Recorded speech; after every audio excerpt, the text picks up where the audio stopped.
ನಮ್ಮ ಮನೇಲಿ ಹೆಣ್ಮಕ್ಳನ್ನ ಬೇಗ ಮದುವೆ ಮಾಡಿಸ್ಬಿಡ್ತಿದ್ರು. ಮತ್ತು ನನ್ನ ಅಕ್ಕಂದಿರಿಗೂ ಮದುವೆ ಆಗಿತ್ತು. ಮತ್ತು ಅಣ್ಣನಿಗೂ ಫಿಕ್ಸ್ ಆಗಿತ್ತು ಮದುವೆ. ಹಾಗೆ ಒಳ್ಳೆ ಒಳ್ಳೆ ಕಡೆಯಿಂದ ಸಂಬಂಧ ಬರ್ತಾ ಇತ್ತು. ಆದರೆ ಹುಡುಗ ಕಪ್ಪು, ಹೈಟ್ ಇಲ್ಲ, ಮತ್ತು ನನ್ನ ಮಗಳಿಗೆ ಸೂಟ್ ಆಗಲ್ಲ ಅಂತ ಹೇಳಿ ನನ್ನ ಅಮ್ಮ ರಿಜೆಕ್ಟ್ ಮಾಡ್ತಾಯಿದ್ರು. ಮತ್ತು ಇಬ್ಬರು ಹೇಳ್ತಾಯಿದ್ರು ನನ್ನ ಮಗಳಿಗೆ ಒಪ್ಪೋ ಹುಡುಗ ಬಂದ್ರೇ ಮದುವೆ ಮಾಡಿಸೋದು ಅಂತ. ಮತ್ತು ಅಮ್ಮ ಹೇಳ್ತಿದ್ರು ನನ್ನ ಅಳಿಯ ತುಂಬ ಸ್ಮಾರ್ಟ್ ಆಗಿರೋನು ಇರಬೇಕು ಅಂತ. ಹಾಗೆ ಬಂದು ಬಂದು ಹೋಗ್ತಿದ್ರು. ಆದರೆ ಅಮ್ಮ ಒಳ್ಳೆ ಜಾಬ್ ಅಥವಾ ಒಳ್ಳೆ ಹುಡುಗನೂ ನೋಡ್ತಾ ಇರಲಿಲ್ಲ. ನೋಡೋಕ್ಕೆ ಚೆನ್ನಾಗಿರಬೇಕು ಅಷ್ಟೇ ಅಂತ ಹೇಳ್ತಿದ್ರು. ನನಗೆ 20 ವರ್ಷ ಆಯಿತು. ಮತ್ತು ಜನರು ಕೇಳೋಕ್ಕೆ ಸ್ಟಾರ್ಟ್ ಮಾಡಿದ್ರು, ಯಾವಾಗ ಮಗಳು ಮದುವೆ ಅಂತ. ಮತ್ತು ಅಣ್ಣಂದು ಮದುವೆ ಆಗಿತ್ತು. ಮತ್ತು ಅತ್ತಿಗೆ ಸ್ವಲ್ಪ ಸರಿಯಾಗಿರಲಿಲ್ಲ. ಮತ್ತು ಮಾತಿಗೆ ನನ್ನ ಹೀಯಾಳಿಸಿ ಹೇಳ್ತಿದ್ರು, ಹೀಗೆ ಆದರೆ ಇನ್ನು ಮದುವೆ ಆಗಲ್ಲ ಅಂತ. ನಾನು ನೋಡೋಕ್ಕೆ ಚೆನ್ನಾಗೇ ಇದ್ದೆ. ಹುಡುಗನ ಕಡೆಯವರು ಒಪ್ಕೊಂಡು ಹೋಗ್ತಿದ್ರು. ಆದರೆ ಅಮ್ಮ ಒಪ್ಕೋತಿರ್ಲಿಲ್ಲ. ಆದರೆ ನನಗೆ ಆ ಥರ ಏನೂ ಇರಲಿಲ್ಲ. ಅನ್ಕೋತಿದ್ದೆ ಒಬ್ಬ ಒಳ್ಳೆ ಹುಡುಗ ನನ್ನ ನೋಡ್ಕೊಳ್ಳೋ ಹುಡುಗ ಸಿಕ್ಕಿದ್ರೆ ಸಾಕು ಅಂತ. ಅಮ್ಮ ಅಂದ್ಕೊಂಡಂಗೆ ಒಬ್ಬ ಸ್ಪಾಟ್ ಆಗಿರೋ ಹ್ಯಾಂಡ್ಸಮ್ ಆಗಿರೋ ಹುಡುಗನ ಕಡೆಯವರು ಬಂದಿದ್ದರು. ಮತ್ತು ಅವ್ರ ಮನೆಯವರು ಮಾತಲ್ಲೇ ನಮ್ಮ ಅಪ್ಪ ಅಮ್ಮನಿಗೆ ತುಂಬ ಇಷ್ಟ ಆಗಿತ್ತು.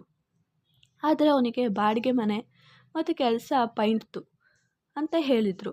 ಆದರೆ ಹುಡುಗ ಚೆನ್ನಾಗಿದ್ದಲ್ಲ ಅಂತ ಅಮ್ಮನಿಗೆ ತುಂಬ ಇಷ್ಟ ಆಗಿತ್ತು. ಮತ್ತು ನನಗೆ ನೋಡಿದಾಗ ಬೇಡ ಅನ್ನಿಸ್ತಾ ಇತ್ತು.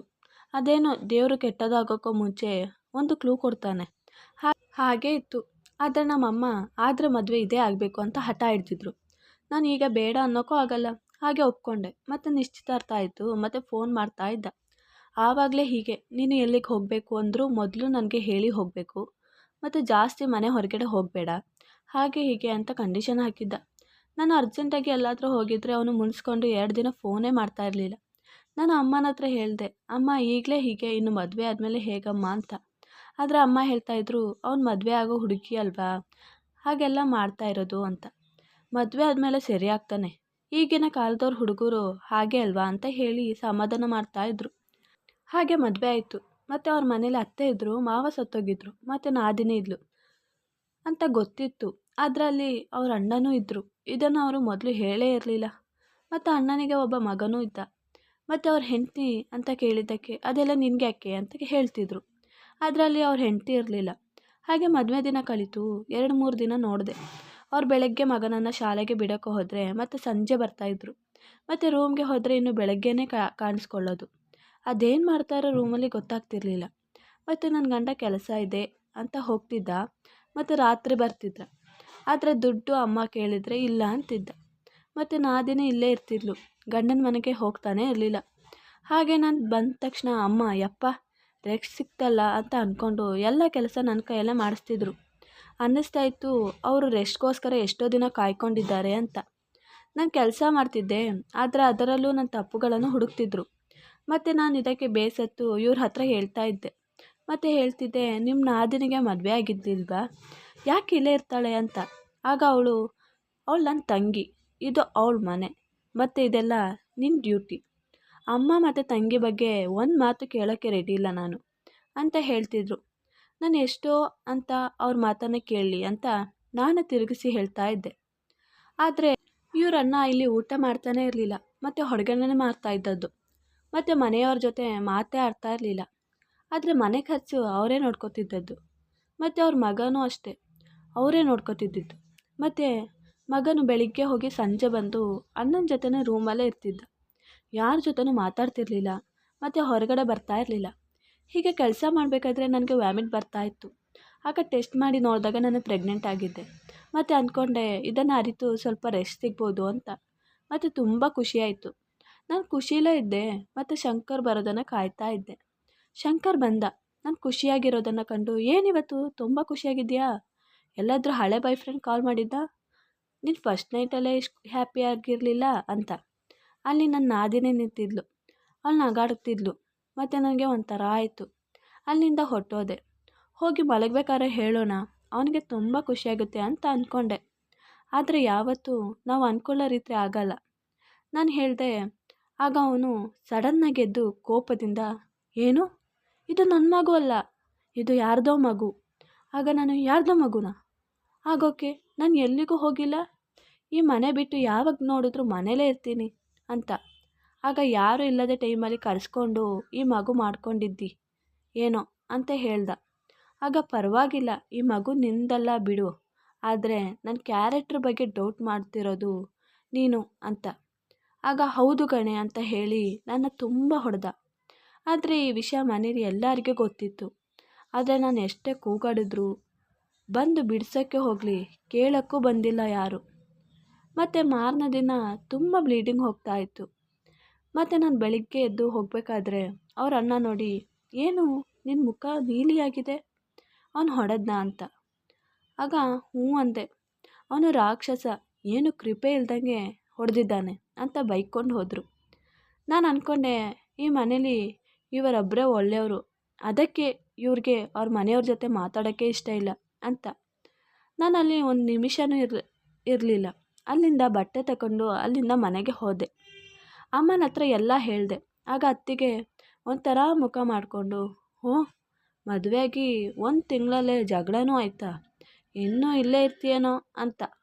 ಮತ್ತು ಅಮ್ಮ ಮತ್ತು ಅಪ್ಪಂಗೆ ತುಂಬ ಬೇಜಾರು ಮಾಡ್ತಿದ್ರು. ಮತ್ತು ಸ್ವಲ್ಪ ಹೊತ್ತು ಆದಮೇಲೆ ನನ್ನ ಗಂಡ ಮತ್ತು ಅತ್ತೆ ಬಂದರು. ಮತ್ತು ಕ್ಷಮೆ ಕೇಳಿದ್ರು.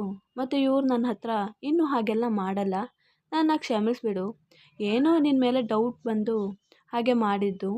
ಮತ್ತು ಅವರಿಬ್ಬರ ಮಾತು ಹೇಗಿತ್ತು ಅಂದರೆ, ಬೇರೆಯವರು ಅಂದ್ಕೋತಾರೆ ಇದರಲ್ಲಿ ನಂದು ತಪ್ಪಿದೆ ಅಂತ. ಹಾಗೆ ಮಾತು ಒಲಿಸಿದ್ರು. ಮತ್ತು ಅಮ್ಮನನ್ನು ಒಲಿಸಿ ನನ್ನ ಕರ್ಕೊಂಡು ಹೋದರು. ಮತ್ತು ಅದೇ ಥರ ಟ್ರೀಟ್ ಮಾಡ್ತಾಯಿದ್ರು.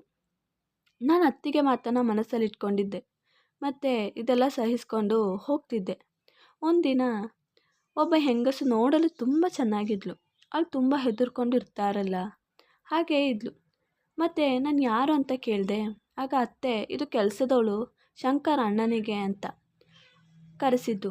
ಮತ್ತು ಆದರೆ ಅವಳು ಮನೆ ಕೆಲಸ ಎಲ್ಲ ಮಾಡಲ್ಲ, ಬರೀ ಶಿವಿ ಕೆಲಸ ಮಾತ್ರ ಮಾಡೋದು ಅಂತ ಹೇಳಿದ್ರು. ನಾನು ಅಂದ್ಕೊಂಡೆ, ಅಮ್ಮ ಮತ್ತು ತಂಗಿದ್ದು ಇನ್ನೊಬ್ಬ ಕೆಲಸದವಳು ಬೇಕಾ? ಅದು ಅಲ್ಲದೆ ಮಗಂದು ಕೆಲಸ ಇಲ್ಲ, ಅವನ ನೆನ್ನೆ ತಾನೇ ಹಾಸ್ಟೆಲ್ಗೆ ಹಾಕಿ ಬಂದಿದ್ದಾರೆ, ಇವಾಗ ಯಾಕೆ ಅಂತ ನೋಡಿದ್ರೆ ಕೆಲಸದವಳು ತುಂಬ ಹೆದರ್ಕೊಂಡಿರ್ತಿದ್ಲು, ಯಾರ ಜೊತೆನೂ ಮಾತಾಡ್ತಿರ್ಲಿಲ್ಲ. ಅಣ್ಣ ಬಂದಾಗ ಅವ್ರಿಗೆ ಏನು ಬೇಕೋ ಅದು ಮಾಡಿಕೊಡ್ತಿದ್ಲು. ಮತ್ತು ರಾತ್ರಿ ಹೊತ್ತು ನಾವೆಲ್ಲ ಊಟ ಮಾಡಿ ರಾತ್ರಿ ಮಲಗಬೇಕಾದ್ರೆ ಊಟ ತಗೊಂಡು ಹೋಗಿ ಕೊಡ್ತಾಯಿದ್ಲು. ನಾನು ಬೆಳಗ್ಗೆಯಿಂದ ಕೆಲಸ ಮಾಡಿ ಸುಸ್ತಾಗಿ ಮಲಗಿದ್ದೆ. ಸ್ವಲ್ಪ ಹೊತ್ತು ಆದಮೇಲೆ ಹೆಂಗಸು ಅಳೋಕೆ ಕೂಗೋ ಸೌಂಡ್ ಬರ್ತಾಯಿತ್ತು. ನಾನು ಯಾರೋ ಅಂತ ಎದ್ದು ಸರಿಯಾಗಿ ಕೇಳಿಸ್ಕೊಂಡೆ. ಆಗ ಇದು ಅಣ್ಣನ ರೂಮಿಂದ ಬರ್ತಾಯಿತ್ತು. ನಾನು ಇವರನ್ನು ಬೈತಾರಲ್ಲ ಅಂತ ಹೆದರ್ಕೊಂಡೆ, ಮೆಲ್ಲಗೆ ಕರೆದೆ. ಆಗ ಇವರು, ಇಲ್ಲಿ ಏನೇ ನಿಂದು, ಮಲ್ಗೋಕ್ಕೂ ಬಿಡಲ್ವಾ ಅಲ್ಲ ಅಂತ. ಆಗ ರೀ, ಅಳೋ ಮತ್ತು ಕಿರ್ಚಾಡೋ ಸೌಂಡ್ ಬರ್ತಾ ಇದೆ ಅಂತ ಹೇಳಿದೆ. ಆದರೆ ಹಾಗೇನಿಲ್ಲ ಕಣೆ, ಮಲ್ಕೋ ಅಂತ ಹೇಳಿ ಮಲ್ಕೊಂಡ್ರು. ನಾನು ಮೆಲ್ಲಗೆ ಎದ್ದು ಹೊರಗಡೆ ನೋಡಿದೆ. ಅಲ್ಲಿ ಕೆಲಸದವಳು ಇರಲಿಲ್ಲ. ಮತ್ತು ಡೌಟ್ ಆಯಿತು, ಕೆಲಸದವಳು ಒಳಗಡೆನೇ ಇರ್ಬೋದು ಅಂತ. ಮಾರನೇ ದಿನ ಅವಳು ಸಪ್ಪಗೆ ಮತ್ತು ಹೆದರ್ಕೊಂಡು ಮೂಲೆಯಲ್ಲಿ ಅಳುತ್ತಾ ಇದ್ದಿದ್ಲು.